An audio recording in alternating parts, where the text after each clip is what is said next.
প্রধানমন্ত্রী শেখ হাসিনা বলেছেন, ভবিষ্যতে বাংলাদেশকে এগিয়ে নিতে শিক্ষার্থীদের প্রস্তুত করার কাজ করছে সরকার। একসময় শিক্ষা প্রতিষ্ঠানে গুলি, বোমার শব্দ ও সেশন জট ছিল নিয়মিত বিষয়। জানিয়ে প্রধানমন্ত্রী বলেন, শিক্ষার কোনো নীতিমালা থাকুক তা চায়নি বিএনপি। ওসমানী স্মৃতি মিলনায়তনে মেধাবৃত্তি প্রদান অনুষ্ঠানে এসব কথা বলেন প্রধানমন্ত্রী। তিনি বলেন, বিনামূল্যে বই বিতরণের চ্যালেঞ্জ মোকাবেলা করেছে আওয়ামী লীগ। দর্শক, আমাদের হাতে হেদায়েতুল্লাহ সীমান্তের প্রতিবেদনটি এসে পৌঁছেছে, দেখুন। মাধ্যমিক থেকে স্নাতক ও সমমান পর্যায়ের মেধাবী শিক্ষার্থীদের মাঝে 2023-24 অর্থবছরের উপবৃত্তি ও টিউশন ফি বিতরণ কার্যক্রম উদ্বোধন করেন প্রধানমন্ত্রী শেখ হাসিনা।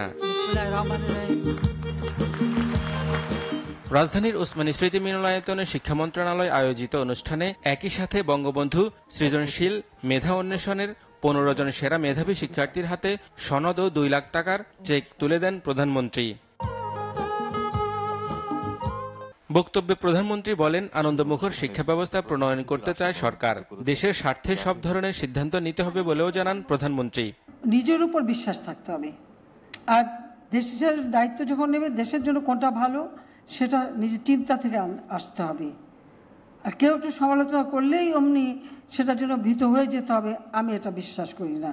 জাতীয় শিক্ষানীতিটা আমরা যেটা করেছিলাম 2001-এ, আমি সরকারে আসতে পারিনি, তখন বিএনপি সেটা বাতিল করে দেয়, দিয়ে তারা আবার নতুনভাবে করার একটা উদ্যোগ নিয়েছিল, কিন্তু সেটা আসলে উদ্যোগ না, কোনো নীতিমালা থাক এটাই বোধহয় তারা চায়নি, এই ব্যবস্থাটি তারা নিয়েছিল। দ্বিতীয়বার 2009 সালে যখন সরকার গঠন করি, তখন আমাদের সুযোগ আসে আরও কাজ করার। আমরা শিক্ষা গবেষণা খাতে সবথেকে বেশি বরাদ্দ দেওয়া শুরু করি। বিনামূল্যে বই বিতরণকে অনেকেই অসম্ভব মনে করেছিল উল্লেখ করে সরকার প্রধান বলেন, আওয়ামী লীগ অসম্ভব সম্ভব করেছে। 2010 সাল থেকে বছরে আমরা বিনা পয়সায় বই দেওয়া শুরু করেছি। অনেকেই সে সময় ভেবেছে এটা কি করে সম্ভব, কিন্তু আমরা সেই অসম্ভবকে সম্ভব করেছি।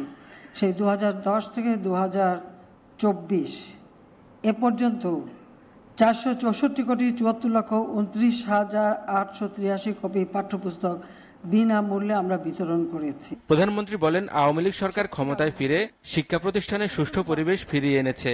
আমি এসে দেখেছি বিশ্ববিদ্যালয় থেকে শুরু করে শিক্ষা প্রতিষ্ঠানে অস্ত্রের ঝনঝনানি, বোমাবাজি, সেশন জট ছিল 6 থেকে 7 বছর পর্যন্ত।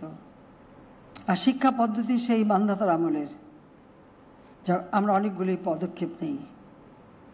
আমাদের শিক্ষা কারিকুলামগুলি আমরা উন্নত করি, সেমিস্টার সিস্টেম সেটাও আমরা করে দিই। জনগণের কল্যাণে মানুষের বড় দায়িত্ব উল্লেখ করে প্রধানমন্ত্রী বলেন, সকল বাধা অতিক্রম করে বাংলাদেশকে তরুণ সমাজই এগিয়ে নিয়ে যাবে। আমি বিশ্বাস করি সকল বাধা অতিক্রম করে বাংলাদেশের অগ্রযাত্রা আমাদের তরুণ সমাজই এগিয়ে নিয়ে যাবে। হেদায়েতুল্লাহ সীমান্ত, এসএটিভি, ঢাকা।